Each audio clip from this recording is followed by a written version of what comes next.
What is up, guys? Welcome back to Strong Female Lead. I am one of your co-hosts, Tessa.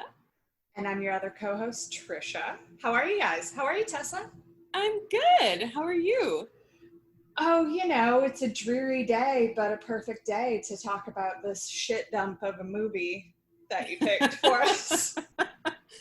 I picked a cinema classic, according to teens the world over. Oh my God. Gosh. So on SFL, we typically talk about or discuss, is Hollywood getting it right when they're choosing strong female leads to put out into the atmosphere, into the world? And this week, into the ether. And this week, we are talking about the 2008 classic, Twilight. Yeah. I will pause for your reactions. All of the, and just a very pregnant pause right there. Exactly. It is definitely a classic, but like for way different reasons now, I think, than when it first came out. But yeah, I'm sure most of you have seen it.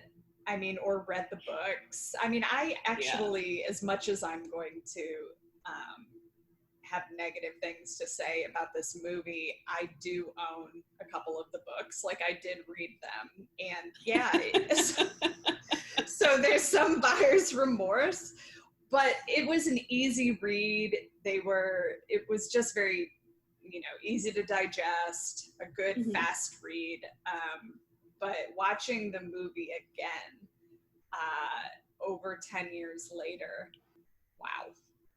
That is all I can say. I feel a sense of shame that I should have known. I wasn't that young. Oh, and the first one came out? Yeah, okay. Old enough to see, but not smart enough to know. Yeah. In 2008, I was in 2020. So I was like, yeah, I think so. That's fast math. I'm not great at it. That's somewhere in there, around 20. Yeah, and oh God, this was like one of the first movies. And if you follow me on Twitter, I've decided to take an interest in Twitter again. So I'm going to be trying to live tweet these movies as I watch them, and then I'll come on the podcast and give my SFL. But these are just my raw thoughts while watching it. But I was asked to leave the first time I was ever going to watch this movie. I was asked to leave because I talked through the entire showing. Well, up until like halfway. And I think that's why I had a hard time thinking there was an hour left. Because when I stopped watching, I just, I was like, oh, what could possibly happen next? Little did I know. Your version was an hour. Yeah. That's all that mattered. Yeah. And I was like, if you can't at least set up a story in an hour, what? What? They don't need to set it up in an hour. This is the longest like trilogy, or what would you call 4 movies? I don't even know. Oh, they call it a saga, the Twilight saga. Like, okay. It is a saga, and it takes a very, very long time. Only in length. The story is pretty short. Yeah, the story is oof. Okay, so I mean, let's just jump into it. Let's just do it. What is the brief synopsis of Twilight? And then we can just pull apart everything there is. So I'm only going to give I'm trying to judge this movie just based on Twilight 1, because I haven't seen any of the other ones, and I have an idea of what happens, but I really actually have no idea. So just the first movie. So Wikipedia says we're only doing Twilight 1, guys, by the way. We're not covering the whole saga. We can't do it. Yeah, I mean, if you guys really, really want it and like blow us up on social media, maybe blow social media up. Like, this needs to be the biggest podcast you need to break the internet. Yeah. Regarding this, and it might come in because I have seen other ones, so this episode will probably be peppered with a little bit of that, but yeah, we won't cover them in detail unless you guys like make this shit happen and pay us. Sorry to interrupt. Okay, go. Only tip our therapists. Oh yeah, please. Yeah. We'll need more therapy. Oh gosh. Okay. Twilight is a 2008 American rom-com fantasy film based on Stephanie Meyer's 2005 novel of the same name. The film stars Kristen Stewart as Bella, Robert Pattinson as Edward, and this film focuses on the development of the relationship between Bella Swan and Edward Cullen, and the subsequent efforts of Edward and his family to keep Bella safe from a coven of evil vampires, which actually sounds interesting. I was like, oh shit, coven of evil vampires. Maybe I should start with my biases in watching this. I love vampire movies. I love vampire lore. Like, I've seen most vampire movies. I just wish that Twilight and True Blood could be in the same universe, because I just want to see all of those characters interact. Because why are there no other magical creatures in Forks, Washington? Well, there are other magical creatures. Really? Oh, okay, the Wolf Boy. Which the appropriation that's occurring, and just the stereotypes. Oh, God. So that is based off of a real tribe, and they are not happy. I've never been happy. Oh, really? About their depiction. Wow. In this, yeah. Because I was gonna say, like, good on them for choosing actual Native American actors, or actors with Native American roots to play Native Americans. But if they're not happy about the way they're depicted, then, oof, God. Oof. I mean, and if this were, I only saw a little bit of True Blood, but these vampires would never make it. No. True Blood, especially Mr. Hotness from Big Little Lies, he would kill all of them. Oh, the Skarsgård? The Skarsgård. Mm-hmm. Yes, that individual. So that synopsis, I don't think says at all what this movie is about. No, it's like just the way it was written. Yeah, that's the description of the last 30 minutes.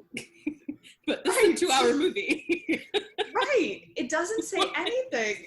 It doesn't say anything. I mean, so we've got Bella Swan, and we've got Edward. Edward played by Robert Pattinson, Bella Swan played by Kristen Stewart. Then we've got Jacob, played by, I don't know, Taylor Lautner, I think his name is. And then just a shout out to Bella's dad in this. Like, this is now happening to me. I'm watching movies and I'm much closer in age to the parents, like, of movies that I'm watching over. Mm-hmm. So, I thought he was kind of hot when watching this time around. Like, he has a little mustache. It's sort of trying to make him look one way or the other, but I thought he was cute. And then I looked up and calculated his age, and yes, he was only like 3 years older than me, probably. At the time? When it was filmed. Oh. And I'm just I'm like, well, that tracks. Yeah, I really thought I had more in common with the parents now. I'm like, yeah. Like, these weird kids, and this super pale kid that keeps coming over to my house. I actually thought Bella's dad was a pretty good dad. I mean, for a dad who's been absent, or like physically absent from the child's life for 10 or 11 years, like, I thought he was doing the best he can to get to know his daughter, but like he's not had a kid for 11, 12 years. And it didn't seem like it was really his choice.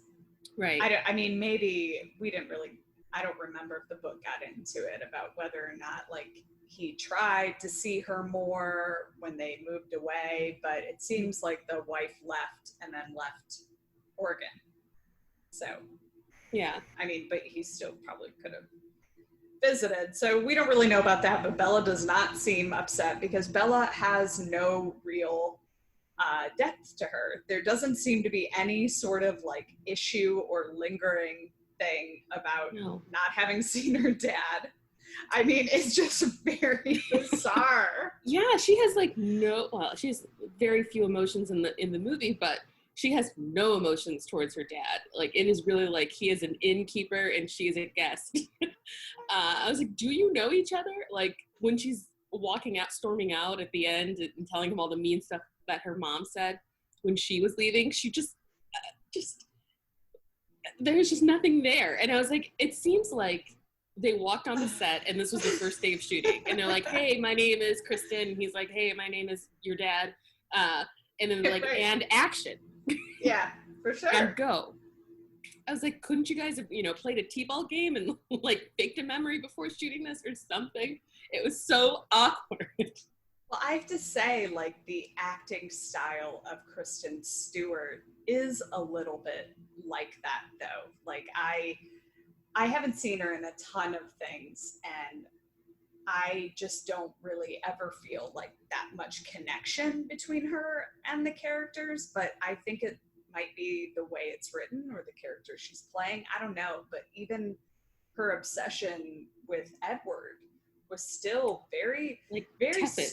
Strange, and then like went from, it didn't seem emotional, but then she also seemed like, both of them kind of seemed like they were like close to orgasming, like when they first saw each other, and I'm just like, what is this? Like, his is, I know, because he's like hungry for her, but it does come across like a little bit differently. I'm just like, this is sick. Does anyone else think this is sick? I didn't buy any of and I think it's hilarious that they ended up like getting married, because I was like, how did you, and maybe they do it in other movies have better chemistry. It's the same. And I'm like, I don't mind Kristen Stewart as an actress. I just wish she would choose better roles. Like, I like that Deep Sea movie that she just put out. I thought she did very well in that. Oh, strange. I mean, granted, this propelled her into stardom, which then she like vehemently hated. And then it was like, okay, got it. But like, just Robert Pattinson I've seen since in stuff, and he is very, very good. He is a really, really good actor. He was in a movie, The Lighthouse, and it's just him and one other actor, and a really well-known one. I'll look up who it is, but it's just the two of them the whole way through, and he blew my mind. And I was like, oh, so that's the kind of acting you do. I'm like, whoa. Like, Twilight did not show those acting chops. I was just like, I don't know what he's doing here. I don't understand the emotion he's trying to convey, and and he laughs and she says stuff that isn't funny, and I'm just like, oh. And frankly, this was like this was a depiction to me of an extremely abusive relationship, if we would take out the vampire piece of it. And I've read some articles about it, and it is, others share this belief, and there's been a lot of research done on it, but just the social isolation, She has a very low self-esteem. He sort of picks her out. He's mean to her at first, so then she locks in, and he like follows her. He watches her sleep. She never seems to be at all scared when he is just there. And then the whole thing with him saving her from that one vampire, he put her in danger to begin with and then saved her. And honestly, it is terrifying. Like, when I look at it through that lens, it full on romanticizes relationship violence, and it just is okay because he's a vampire, but he is not good for her. But she also, in the later movies, does the same type of manipulation, and they both do it. So it is real. It's real dark. Like, and kids love it. Part of me this had a complete like Manson family vibe to me, and I was like, yeah, that's probably exactly how it happened. Yep, I could see why people would kill for him. Yep. Okay, that's her. Yep, she's the every Manson family person. Oh, yeah, funny. I get that. I see that. And he's a charismatic leader. I mean, he's not charismatic at all, but he has some leadership qualities. He's supposed to be, yeah. Yeah, I was like, okay. I wanted to just shout out all of the makeup that went into this movie. to make everyone so goddamn pale. And her, Bella know. too. Bella was supposed to look half vampire when she got there, and it was kind of like... Which makes no sense since she moved from Arizona. I know. But it's because this was where she was meant to be. And then, damn, she really decides to be a vampire, like, very early on. She's going to give up everything for him. Well, he's very weird. I also think it's hilarious how, like, Bella's dad, like, kind of ignores her, but then she goes to high school and is automatically very popular. Like, and they don't even give her a choice about it. And I was like, yeah, you're, like, the perfect codependent, like, quote-unquote victim. Like, everyone just decides things for you. Those people decided that they were your best friends. That guy randomly kisses her on the cheek, and I was like, no, we don't do that. I know. Just randomly assault people. Pass. And then you get Edward, who's like outwardly hates her, and I'm like, and that's the challenge you take up? Well, I mean, what do you mean someone doesn't like me? Well, make all the decisions you want for me. Don't ask me any questions. Don't take my no's or yeses. He's very bossy. He orders her around. He gaslights her in the very beginning when he saves her by just like holding that car away. And he's like, you must be confused. So he's constantly like saving her, yet telling her her reality isn't real. And she does not seem to make any decisions for herself. But then oddly, it's strangely balanced out by this like stubborn attitude about like she wants to be a vampire and it's going to happen, and then it happens. It's very interesting. Like, everything's decided for her. She is passive to her entire life, and then it's like for one or two things, it's just like, this will happen. And I'm like, I don't understand you. But I'm like, is she even making decisions, or does she have Stockholm syndrome? I know, it's terrifying. She's a character with not, and I'm like, I was trying to go through before we started recording and just like list, what do I know about Bella? What do I know about Bella that's going to help her, you know, through her quest of, you know, finding love and her place in this new world that includes vampires and Jacob. And I was like, I know that she's from Arizona. She's 17. She lives in Forks, Washington now, takes biology, is good at onions. At one point in her life took ballet, and has an obsession with Edward Cullen. And also, she likes to read, but we never really see her reading. Oh, so and she's a vegetarian, so she's gentle and doe-like, very Snow White approach to. But the only reason we know the only reason we know these things is because she says them at one point. It's not because we like, or someone else says it. It's not because we see her doing them or like learning things. She is full on like a blank. Like, just this blank character that everyone just like fills in, and everyone's obsession. Oh, and then her like awkwardness and just like her insane like ability to just be like tripping on anything, and then Edward's like, I can't leave you by yourself, and it's like she lived for quite a while without you being there. I don't know how she survived, but she did. So like, what is this where you just can't leave her alone? And then the whole thing, like, I can't control myself, so you need to go away, and like, I don't want you, I'm not good for you, but I can't stop myself, and then I don't know what I'll do. I'm just like, oh, God, it's so bad. It's so bad. It's so bad. But I do think it's interesting, jumping ahead in the podcast, normally we do this at the end, but I think it's very interesting that this was first a book written by a woman and then a movie directed by a woman, because when you think of what the filmmakers are, what I was getting that the filmmakers are kind of saying in terms of who is this movie about, this movie isn't about Bella, it's about Edward.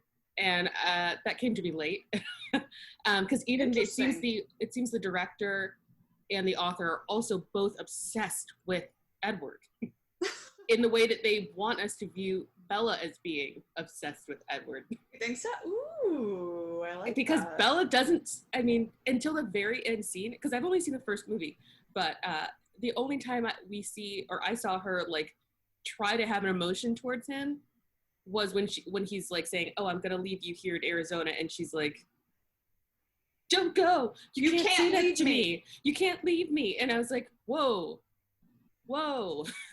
girl." It seems like it feels to me that the author / screenwriter, who I'm assuming is the same person, is like in love with her own creation. Wow. Because she doesn't put the same type of effort that she does about Bella into Bella that she does into Edward. Yeah. Because I feel like I at least have a sympathetic story about Edward. Like, he's got this Spanish flu in 1918 and, you know, he is dying and he has to learn restraint, and like they're setting him up for a character arc, right, to learn something, to learn to you know, trust Bella. He has to learn to trust Bella to take care of herself, which is fucked up, right, so weird. Right. But yeah, he's growing and transforming, and they're laying the groundwork for him to grow and transform. Whereas Bella's story, at least in the first movie, is that she exists in a world with Edward. Mm-hmm. And because those two exist in the same world, they must be together. They must. The stars are aligned. Yeah, and I was like, where is this fated? Where was this written? You're controlling the story. And they just I don't understand their gravitational pull or the smell thing. Or why he can't read her mind. Is she like a genie, or like does she have magic? That's the only thing that is quote unquote special about her, is that he can't read her mind, and other vampires can't read her mind. But then the smell, I thought it was just of humans, but they're around humans all the time. So them getting really, at least at school, except the new one always has that weird look on his face where he looks slightly constipated yet turned on. I loved that one. Like, he just has this look like, well. Yes, I was like, okay, that one came to play. That one came to act. Like, they gave him an erection and he's like, got it. And I was like, thank you. Everyone else is just so lukewarm about everything. And like, and I hate that to them, like, everything that's happening seems normal. The only like angry one is that blonde. And I was like, why isn't everyone angry? I would be livid at Edward for blowing us up. Like, now, and I'm like, why would they even entertain that this could be a thing? And how fast was the dad, like, Bella's family? I'm like, you guys move. Like, what is the time span? It can't be that long, because prom, the one guy asks her to prom pretty early on, and then prom happens. So yeah, I just feel like, was this 2 to 3 weeks? Max? It's all happening in the course of like maybe 2 months. Oh, okay, a couple months. Because they say like he asked her to prom a month before prom. Okay. Still, I mean, I guess in high school. So it could be a month. Yeah, it could be 1 month. I mean, well, but for the family to buy in, that quote, for the dad, and I'm like, okay, he looks unwell. Him being a doctor. Does. And how is no one checking up on licenses? How are you a doctor? That to me seems like the least plausible career path, because don't you constantly have to be like checked up on for doctoring? When does he say he graduated from college? How many hospitals has he worked at? Yeah, you know what? Why do they drink animal blood if he has access to hospitals? Whew. Wow. Lots of plot holes, completely unexpected in a work of art like this. And my other biggest gripe is that if Bella smells so interesting, and this again could be in the other books / movies, much like in True Blood when Sookie smells really good, it's because she's something else. Yeah, and Sookie. I hope that Bella becomes interesting and, you know, has a story of her own. Because I know at some point she has a baby, and I was like, great, so you've got a utility. Still not really making you a person, and not really making you a strong female lead in the purposes of this podcast. Oh, and the baby presents a whole slew of weirdness, because she gets entangled with both Jacob and Edward, gets entangled with them both romantically. Like Ew, what? in the later in the later episodes and later installments, and they both they want to force her to have an abortion. Like, it gets crazy. So it's like, okay, it just, and then yeah, it's because they think she'll die from having the baby. So then there's this weird, like, religious aspect to her, the religious message behind her risking her life so that the baby can live. But then the two guys wanting, like, they end up having, I believe vampires end up having to guard her room that she's in so that Edward doesn't go in and force her to have an abortion. Interesting. It is so messed up. But, like, when you're watching it, it's so fluffy. It's like cotton candy, and you're like, God. She's like, I'm not afraid of you. He's like, you shouldn't have said that. And then he just, like, flies her around, like, without telling her beforehand. And he's always, like, pulling her back to the ground and, like, making her fall. I don't know. Oh. I'm sorry. I'm still on, like, the baby? Yeah. Oh, yeah.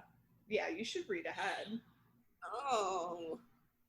Why would she introduce, I mean, I guess it's, like, even in her getting an abortion, it's not about her. I know. It's not about saving her life, it's about preventing a child. Or saving, yeah. I mean, they think it's about saving her life, but yeah, it's not. And I just don't know how she became the person that is so okay with Edward being under the guise of being protective, being controlling, you know, like, she's like, how often have you come into my room?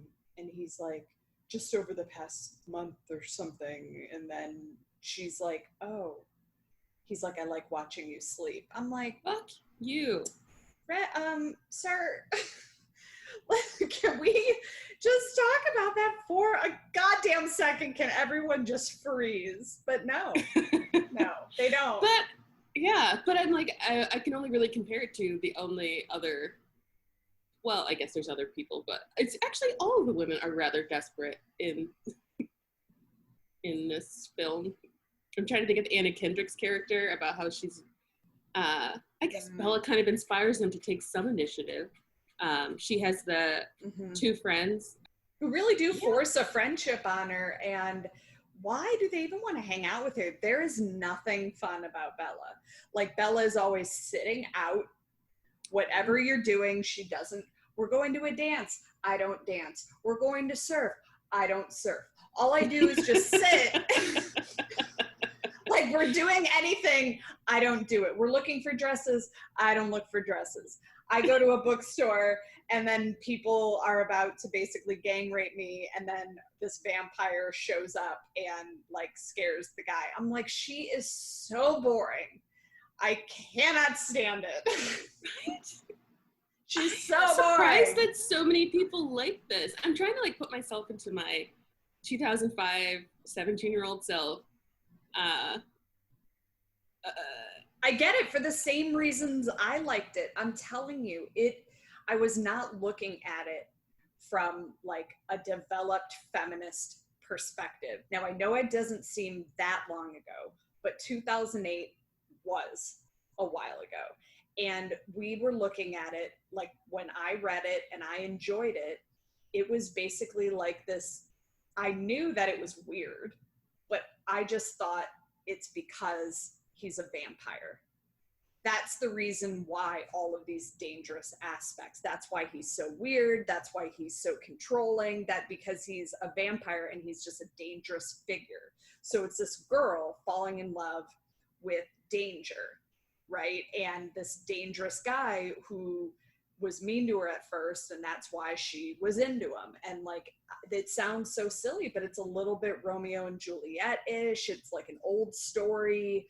And I got a total murder suey vibe from this. I was like, this has to end in tragedy. 100% murder suey vibe. And so it was enjoyable to watch because it was like, oh, this awkward girl. It was a little weird that Bella was played by someone as pretty as Kristen Stewart, because it was kind of like, I think she's really pretty. And I was kind of like, I don't know, like I just couldn't buy her as Bella for some reason. Like I thought Bella would be a little more normal looking pretty, but not like that kind of pretty where you would notice her in the high school like that, but whatever. And it was just like danger, ooh, sexy, and like just bypass all of the other stuff. And now looking at it as like a 38-year-old, it is horrifying.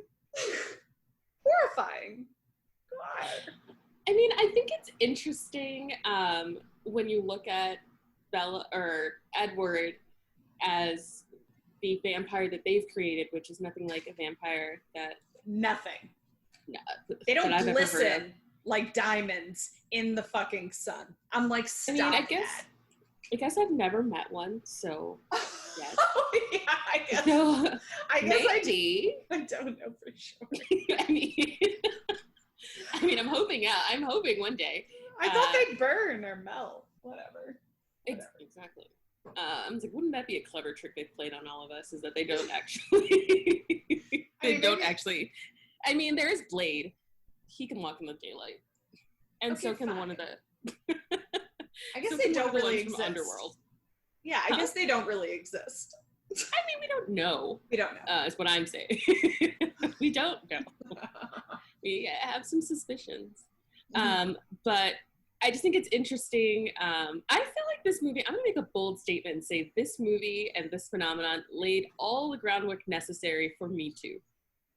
I think without this movie, we might not have ever paved the road that is Me Too to come like 10 years later. Because I think we had to see it very plainly, an abusive relationship. And I also think that like also displayed an imbalance of power. Like when Edward is going off on his like monologue about how, you know, I glow and I move really fast and I do all the vampire things. You'll never catch like, me. Yeah. And so like, even if you didn't want this, I could make you do it. And I was like, how else would people have seen so plainly and consumed so like innocently this dialogue, this these circumstances to a relationship outside of something so like I don't know, almost comically awful. Because you really like this movie, it was very plain for me to see. But like if you look at other romantic comedies, you'd be like, oh well, you know, she's just a girl who like really wants to date her boss, and yeah, he uses her, but eventually they'll get together.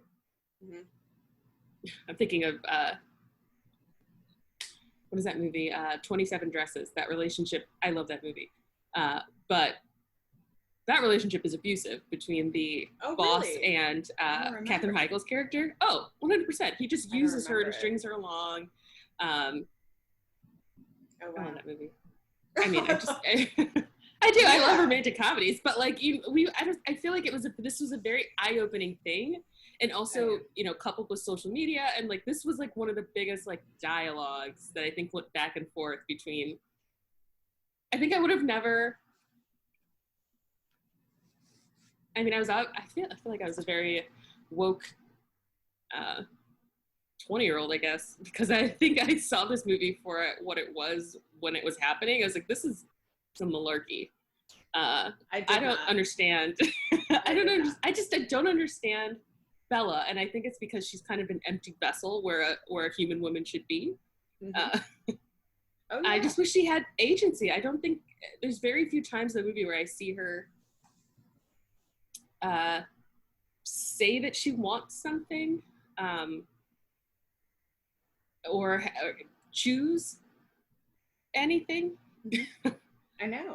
Say that she wants anything besides Edward at the very end, and she to leave want her father's anything home. except him, to be with him, no matter what. Yeah, that's it. And the thing is, though, she does say it, but it's all that defines her. And at the end of the day, it doesn't matter if she wants it or not, because he's going to make it happen if he wants to. So it's very, it like seems like she's impacting the plot, but she's not at all. Yeah. I don't know. Yeah, and I think it's just because it's the first movie, but I was like, what is actually the plot? Because I love when, what is it, Victoria, Laurent, and James show up, which I thought was hilarious that the three interesting vampires are all like fashion houses, and I was like, I get what you did. Were like, it was basically a runway. Yeah, and I was like, get it. Yeah. That girl with the red hair, I always think she's so pretty. I think she's played vampires before. She is so pretty. And just her wild hair, the mane, and then her like crazy coat. I'm just like, get it. Yeah. But is the story just of them falling apart because Bella's love is ruining the coven? Seems like she's just ruining lives and everything. Really, yeah. I mean, yeah, everything. Everyone's life is altered in a negative way because of Bella. And but it's love. Exactly. It's like the forbidden love, the dangerous love, and why they're all like trying to help him and her. It's just very confusing, and I just don't remember enough of the plot to know why they're even doing this. Yeah, it seems like they could have just like excommunicated Edward and been like, hey, if this is what you want to do, then go do it. And it would have been Edward and Bella against the odds, which seems just as interesting. Like a vampire, left with a human to like live regular life, or as regular as you can. Actually, I'm just rewriting this movie as a comedy, and I think it would be better. Oh my God, it would be good as a comedy. Yeah, I was like, if we could just acknowledge the strangeness of the scenario, I think I would have enjoyed it more. And God, I cannot. Kristen Stewart had like just 3 different faces. The whole movie, I'm just like, oh my God, here's the face, the mom face, or like the dad stop, or the face, and then here's the like, you can't see it, but I'm like biting my lip, which is a big thing in Twilight. Just here's the face, and then just there's only a couple. I'm like, oh no. I was like, did everyone in the cast get Botox along with their very pale foundation? Like, you're right. No one's face is moved. Like, I was like, is she ever gonna like raise an eyebrow, or like? Also, what color lip gloss was Edward wearing? Because it was kind of fire. I was like, okay. It's like a berry. Like, yeah. It's a bit of a berry gloss. It was more than like a lip smacker. And so it was like a stain. Yeah. Yeah. I was like, this is intentional. You did this to entice the ladies. And at one time, like, where, I don't know, they get into those weird fights, right? Where he's like, I can't be with you anymore. And then she's like, huh. And then he shows up and follows her at school, and then he just stares at her strangely. And I'm like, that is threatening. If I were a teacher, I would be very upset. But there was one point where he just had way too much makeup on. It was basically like they just put, it was in a school scene where he's outside, they just put like this blush, like make him real pale, and then make him look kind of alive, but instead he looked like a total clown. And then with Bella, it was this weird thing with like blue eyeliner, but then like, I don't know if it was to make her look like tired and like tortured, but they just put like a little bit of dark gray like underneath. I'm like, what are we doing? I know, she's still 17. You barely sleep at 17. And you're fine. But he looked ridiculous in the one scene. I'm like, that's not normal. Like if anyone saw that in real life, they would be like, we need to just ask you a couple questions. Like, why is this happening? It was just perfect circles, just whoop, right on his cheekbones. And I'm like, I mean, he's kind of beautiful in a weird way, like a James Dean kind of, but I'm not really attracted to Robert Pattinson at all. No. I don't, and then frankly, Jacob's wig was just too much for me. That was like my first tweet yesterday was, everyone's extension game is trash. Everyone's extension. You need one person of color on set to just fix everything. I cannot believe they did not they did not shell out enough money for at least like a lace front wig or something that they could like actually put into his hair. It was truly, they were just like, okay, we'll just start right here. And then we'll just put this like long, and he's got his, I mean, I just can't. Oh God, it was so bad. Truly terrible. And then every now and again, Bella's hair would like, you'd actually get the light on Bella's hair, and it was the like most, a highlight. It was so gross. I was like, it was terrible. And she would never have it. And Bella would have never dyed her hair. No, it would just be a single shade. Like I've never even tried. My hair is gorgeous. That's the Bella that I was. That's why I was kind of like, there was weird attention paid to her looks, or like her hair would look curled. And I'm like, so she's gonna curl her hair, perfectly pluck her eyebrows, get some like highlight, low light action, and then wear like a Dickie shirt, which I like love the type of like shirts that I actually thought the way she dressed, they were supposed to make her like underwhelming. I thought it was kind of cute, and it was a little bit like grunge, but it just didn't vibe with like the face and the hair, the mane, and then this like hair. I was like, that doesn't make sense. She would be wearing a ponytail all the time, or at least it would just be straight. Like, come on, people. Yeah, like the scene where they're playing baseball, and he's like, yeah, take your hair down. I was like, what the fuck is that gonna do, dude? Oh, it was supposed to cover the scent or something, and I'm like, that doesn't make sense. And I was like, wait, so she smells like wet, dirty hair normally? And that's the smell that's gonna cover up her delicious human smell? I know. Okay. And then that weird moment where the guy locks into Edward, the like enemy vampire, and then Bella's just like staring at I'm just like, oh God. I'm like, I don't know. I just watching this, oh my God, watching this again was so fun though, because I had Zach watch it with me, and he was just like, oh, really? He was like, whoa. And it was just commentary. Yeah, just funny commentary. And it's just terrible. But it is fun. It was a fun, easy watch. I really thought I was a little bit dreading it because it's so long. And I'm like, I don't remember loving it. But this time watching it was actually more entertaining because of my active dislike for it. You know, because it's fun to hate watch sometimes. And I was just okay. I barely made it through. I think I stopped this movie like 4 or 5 times while I was making margaritas. Did you? Well, I thought it would be funny. I thought it was going to be super funny, and God. I was like, no, this is tipping into sad. This is just, oh no, it's not circling funny. The rim into sad. I was like, oh no. It's too late, and I've already had 2 drinks, so you are circling the drain into just total darkness, and it's not funny. Bella's not funny. Edward's not funny. There's not even a moment where there's an ironic laugh or a joke. there is like, he laughs at things she says, but they're not funny. No, right? The timing is always off. Like, he is translating it in his head to whatever like his first language is, and I was like, what are you? Oh, he just got the joke. This weird non-regional European accent really was making me angry. Oh, I thought it was just a vampire voice, but I guess not all of them have. He's like, I want you to meet my family. And she's like, oh, what if they don't like me? And then he does this little laugh, and he's like, you're gonna go to a house of vampires and you're worried that they don't like you. And then she's like, I'm glad I amuse you.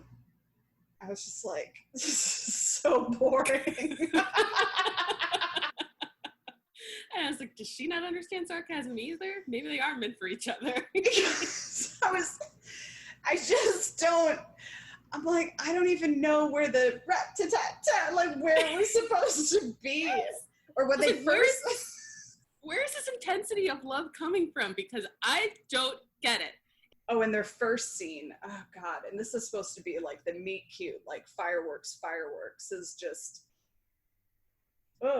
here's the whatever, insert word amoeba or something while looking into the microscope. And then he says, let me check. And then he says it, and then she's like I said. And then they do it back and forth. And then he says, like I said. And I'm like, see, I thought they were going for like a rule of three, like true comedy beat, but I was like, but this is not funny. This thing that's happening, science, not funny. Mm-mm. Nope. No, and nope. Frankly, it's not ironic either to just kind of call her dumb. and then her to try and call him dumb, and then his face though when he saw her, it was truly repulsive. I thought he had the look of someone who had just jizzed their pants, and I'm like, that is uncalled for. Like, this is young teens, like that look. Yeah. It like, and also watching him as an adult, I'm like, that is not cool. Because it wasn't sexy, it was just... No, it was terrifying and slightly traumatic. And it was like... Ew. And then why, if you saw someone looking at you with that face, would you be like, I'm going to show him? Show him what? He hates you. That was a look of, like, I think it was supposed to be disdain. And then your reaction to disdain is, right, I'm going to make you like me. I'm going to do it. You know? I know he looked like he was trying to keep himself from throwing up, but he was really probably trying to like cover his teeth or his fangs or whatever. But then that is why she is the perfect, she's the perfect character to become a victim of abuse. Like, she locked in to the alleged dislike, which actually was him feeling very connected to her, which is interesting, or wanting to like eat her. Mm-hmm. That's his connection, which is interesting because a lot of people in those situations do lock in. They're like, oh, he thinks he hates me, but he really does love me. And then in this case, it was like, he thinks this, but I don't know. I can't explain it. She just, that was the perfect example of why she locked in and why she was perfect for him for the situation, is because who the fuck is going to be like, I'm mad because you hate me and I want to know why, and now I love you. Exactly. And I was like, she has such indifference to everyone else she's met in high school, but this one kid who doesn't like her is just completely rocking her boat and like world, which is puzzling to me. I don't think I would react that way to people who hate me. That's what Anna Hendricks said. Like, no one's good enough for him. So there's that weird chase thing also. Yeah, it's the I hate everyone but you trope. So hot. Is she a manic pixie dream girl? Do you think she's that for Edward? Oh. Is she supposed to teach him something about like love and how not to protect someone? Kind of in a way, actually, because it comes across as Bella's story a little bit in the book, it more so. But I like what you said about it being more of Edward's story and like the author having a hard-on for him. I think that's probably true. I think she just wrote her perfect guy and just like, I think we're supposed to think of her as Bella instead of giving Bella an individual identity as a character in a novel. We're just like, oh, but that's also Stephanie. That's what Stephanie would do. Well, and it's interesting you say that because, right, we don't, but the reason she feels a little, it like doesn't fulfill the manic pixie thing is we have all this alone time with Bella, like in the movie, where like you think that we would like learn more about her. Or like her. I didn't like her. Like 500 Days of Summer, we don't get any summer outside of the time with Joseph Gordon-Levitt. But we've got all this time with Bella and we learn nothing, which in a way she still managed to be a bit of a manic pixie dream girl, even though I'm like a really lazy one. I'm just like, nothing. Like all we do is see you interact every once in a while and get mad and tell your parents all the time that you're going to talk to them later. Does Bella ever call anyone back? Maybe that's why Edward's always trying to track her down. Bitch, call me back. That's why he's always checking in on her. She's just flaky. Yeah, she deserves it. But to your point, maybe she is a bit of a manic pixie. I mean, she does seem there does seem to be more development on his part, like learning how to control his urges while falling in love with a person, because it's probably why he acts the way he does at the school, is because he doesn't want to let on what he really is. So he, you know, and there's no leftover foster kids for him to start dating.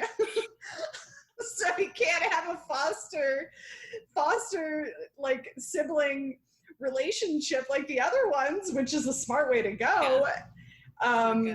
And weird, but not uncomfortable, but not illegal. Not illegal.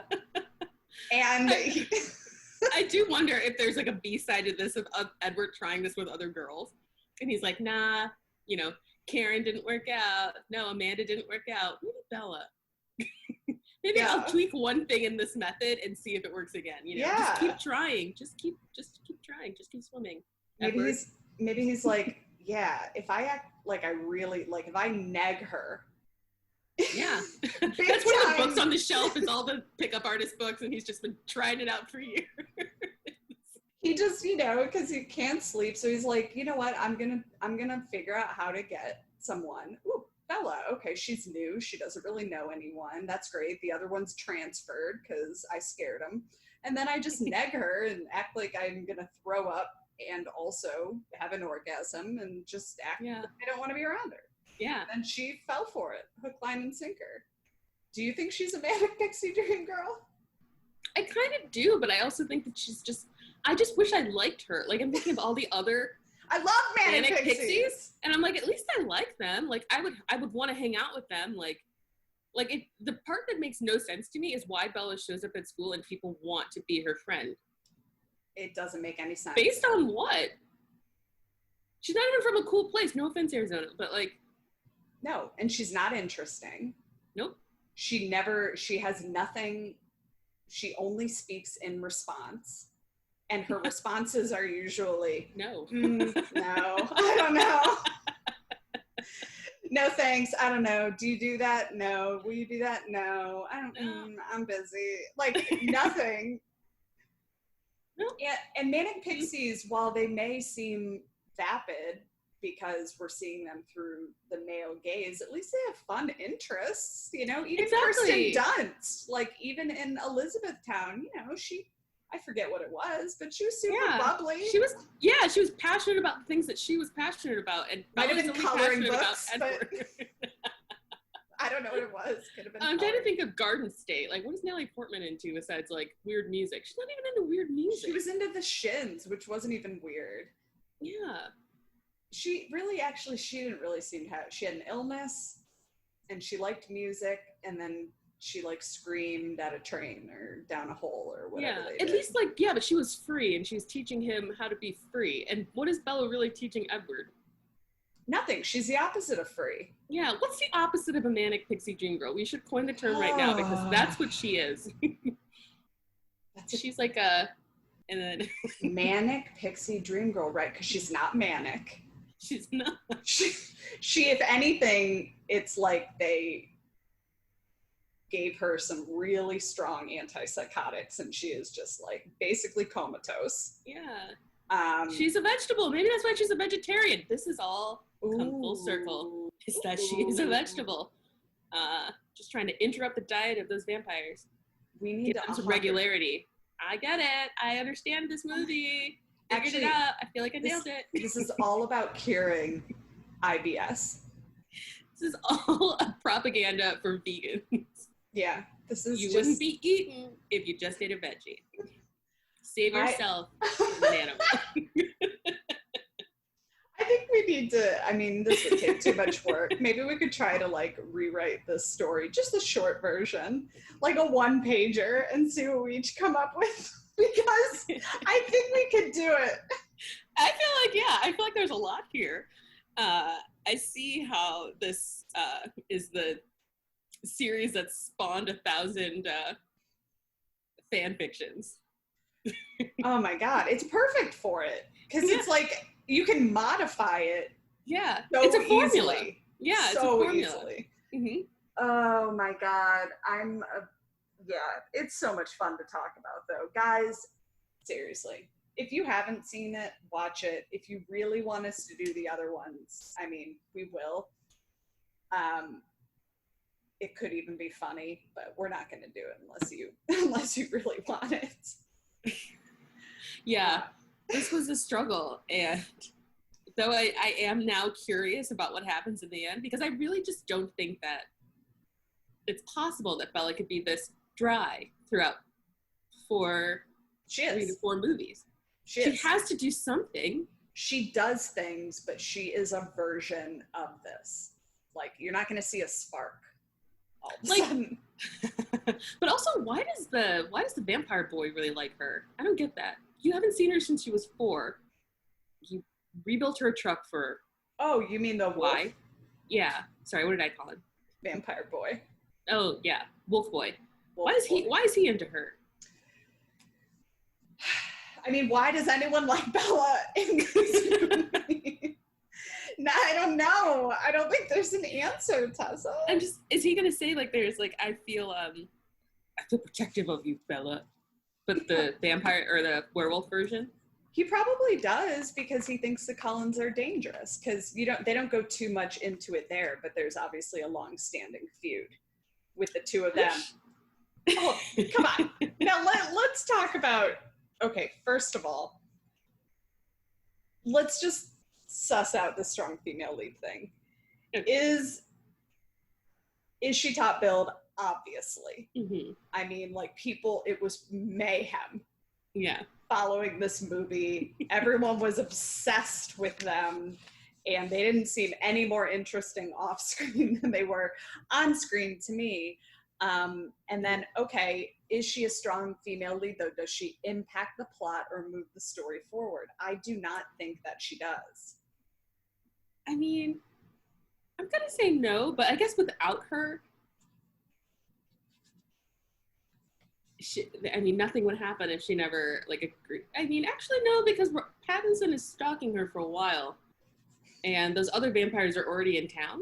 So, you know, the odds that they would have also caught her scent while Edward was stalking her are pretty good.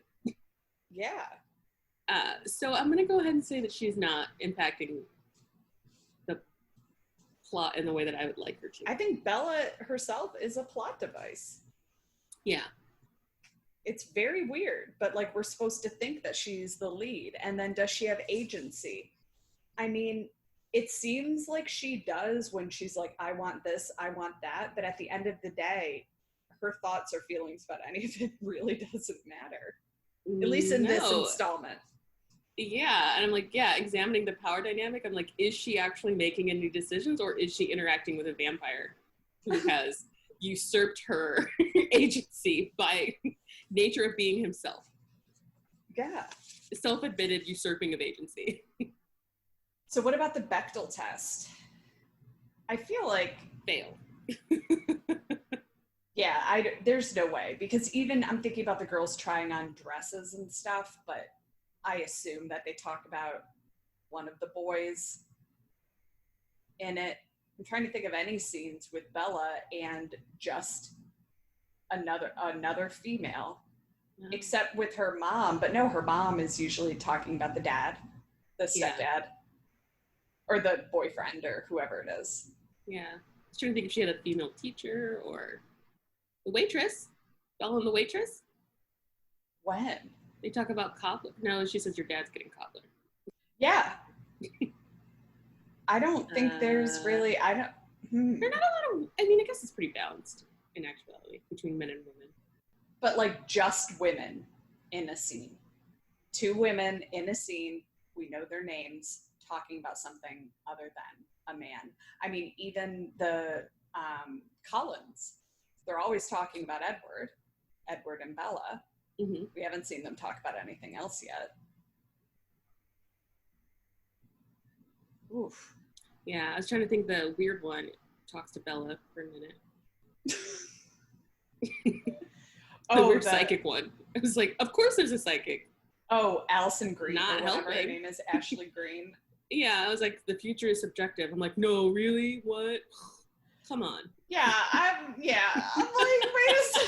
wait a Every choice you make changes the future. Duh. That's just called reality. So she sees reality. Cool. So she just, okay, yeah, she doesn't actually see the future. She can just see what other people are doing at that time. Yeah. That's not the same. Very advanced, like, Google Earth. Like, okay, cool. But hopefully she gets better. Maybe she's just, like, young and hasn't had enough time to grow her vampire powers. Yeah, she has to work on her powers. Oh, God, and I'm sorry. Let's just, before we go on to a few other things, Edward. Yeah, I can read minds. Money, sex. I'm like, okay, I could do that too. Yeah. If that's as deep, because those are two of the primary things a lot of people are thinking about at any given time. At a late night dinner at a restaurant, yeah, I can see, like, money. Oh, you mean the check? Yeah. Okay. Or your date, or whoever you're sitting across the table with. It was like probably the only point of humor when he said cat. I was like, that guy does look like he might be looking for or thinking of his cat. Hilarious, Edward, you got it. It just wasn't funny. I wish they would redo this. Maybe in 10 years it'll be enough time has gone by that they can redo this, but like actually hire some comedy writers to they should really do this as a comedy. I think it 100% really kills agree. A comedy. Just like somewhat self-aware, like, yeah, I think this would be very funny. But you can't have the same actors because I don't think they could do it. It'd have to be a totally new cast. Oh yeah, and they'll be old. No offense to myself. I'll also be old. I'm already there. I am basically the same age as the dad. I was like, I get you. I'm like, I get you, and you're kind of hot because the high schoolers are too young for me now. So I'm like, yeah. Hey, buddy. All alone. High schoolers are also too young for me. Just wanted to say that too. But you're like right there in the middle. Between because the high schoolers are what, like 17-ish, and okay, maybe you're closer to the dad too. He was like 41, but I'm like knocking on the door. Yeah, of the dad.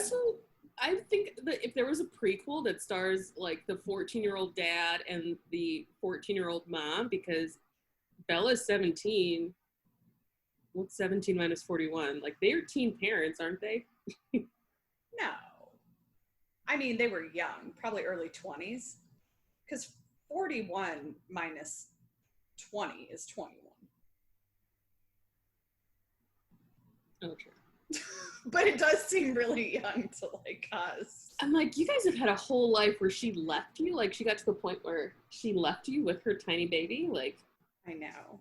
I would rather watch that movie where it's a lifetime version of that, where in the midst of this crazy Forks, Washington, there are vampires on one side and what are the werewolves on the other side, and it's just like Bella's family. And then maybe I would understand why he has this draw to her. Like maybe he knew her also when she was 4, and that would make sense why they have this soul tie or whatever, to be like, I saved her once when she was a baby and now she's back an adult, and she's kind of cute, which is creepy, but then again, he is still 100 years older than her, so. Is the werewolf, I forget, is the werewolf 100 years older? Oh, you're talking about Edward. Yeah. I really love a Lifetime version of this as well. Yes. Oh, yeah. Oh, yeah. Because this is basically a Lifetime movie. I mean, because it's about an abusive relationship. Like, this has all the trimmings of, like, a great Lifetime movie, or what they used to be called, like, after-school specials. Do you remember those? I loved after-school specials. They taught me how to be a good person. They were the best. Lots of learning. Yes. Yes. It was good stuff. Why did they take those away? I mean, I guess maybe they're on Disney Plus. And were they actually, like, titled after school specials? Maybe not. They were just after school, like, at that time. Is that what we remember them as? I think so. I think, they just came on at, like, 3 p.m. Let's just knock a few of these out. What about this question? What do you think the filmmakers are saying about femininity? I mean, we've already sort of been talking about that, but... Yeah. I think that shockingly from a female writer and a female director. This is saying surprisingly little about femininity. Or I think it really upholds gender stereotypes in terms of relationship dynamics. And I don't anticipate Bella's character changing or growing or, embracing the good aspects of femininity in order to accomplish anything, because I don't think that she's written in a way that she's supposed to accomplish anything. Right. I do think that this is, again, Edward's story, where he is going to learn to kind of like leave his family's home, create something new with Bella, and Bella is just going to be along for the ride until this apparent pregnancy. And then maybe we've got some chance for her to decide who she wants to be and maybe use a skill that she's learned along the way right. of this epic journey. But yeah, I think it was an afterthought. I think she's a plot device. I think like her femininity in general is quiet in this movie. I think every female character at some point asks if it's okay for her to do something to another woman about a relationship or about something, but I think it's a whisper of femininity. Interesting. What were your thoughts? I just thought it was extremely misogynistic. I think, I think Bella is very masochistic. And I think that, the primary female character, Bella, is seen as needing saving, unable to function on her own, always being told that she needs protecting, even though it's the same people that are putting her in danger. And I think it sort of glorifies that type of abusive relationship. I think it's terrible. I think it's a terrible message. If the message isn't seen, like if this were written to show us that is interesting. But I feel like it was written to glorify it rather than to teach us about it. And so that's the part that makes it disturbing in a way. And that's like the only type of agency I think she may have is her enjoying being the submissive. But it's unclear if it's enjoyment or it's just like, I can't tell exactly. But that would be the only thing, even though it's sort of backwards, that would be the only thing I think that would give her agency, is if she is finding like or enjoyment in potentially being the meal.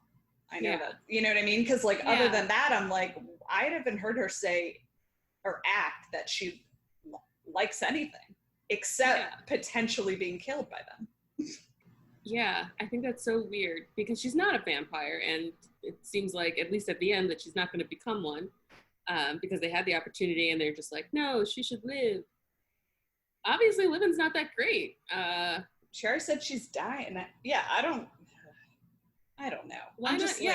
I don't understand why they have such a value on her living when they also could be thriving as vampires. Like, just also make her a vampire and then teach her, like, it could have been a movie about like teaching her how to be a vampire, teaching her how to control her bloodlust and all that kind of stuff. But I'm but instead, Tessa, I'm just gonna do a spoiler for you. She does become a vampire. Well, then it better be in the next movie. They do. That is part of the story, but it's still, and maybe the other ones get better. I don't remember, but this was. I just don't remember it being that much better once she became one. But there is some of that, teaching her and that kind of thing. But why is she so down with, like, she hadn't known a vampire until now, and within 2 months, she's like, not only do I know one, but I'm totally cool with kicking it with them for life. Like, right? Goddamn. All right, so what would you rate this? And you can give it a couple scales if you want, but I don't know if you're going to need to. No, I think it's just the one scale. I'm going to give this a single star. Ooh. I don't even know if I've heard you do that. No, this is my first 1 star. Wow. Nope. I don't see any value in having watched this. Nope. I could see, nope. Take it back. There's none. It's a movie, and so if you are just a fan of movies, sure. Okay, you got 2 hours to kill. Go ahead and watch It's a movie, Twilight. and it happened to your face. It did. It happened to my face. I mean, I don't want to say that I regret watching it because a lot of people put in a lot of work. But that's kind of you. Yeah, I'm gonna stop talking. Any more words? There was a lot of work. Doesn't mean you have to watch it. Yeah, and I was like, I'm not recommending that anyone watch it, but if you just really like movies and like want to hate watch something, then sure. This would be a good breakup movie because then you could just be like, she's an idiot. Look at how stupid she is, and then stop thinking about your breakup. I like that. Yeah, you could just hate everyone. Yeah, you can hate an entire universe of people along with your ex. Really, except the one vampire who is adequately assessing the situation and is like, why the fuck is she here? It's the only person making any sense in this entire film. Yes, and I was like, thank you for being the voice of like the people and humanity. Or vampire humanity. Yeah.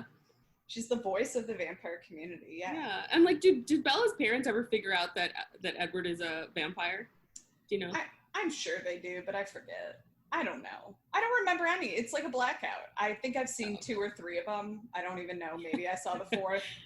What would you give it? I would give it,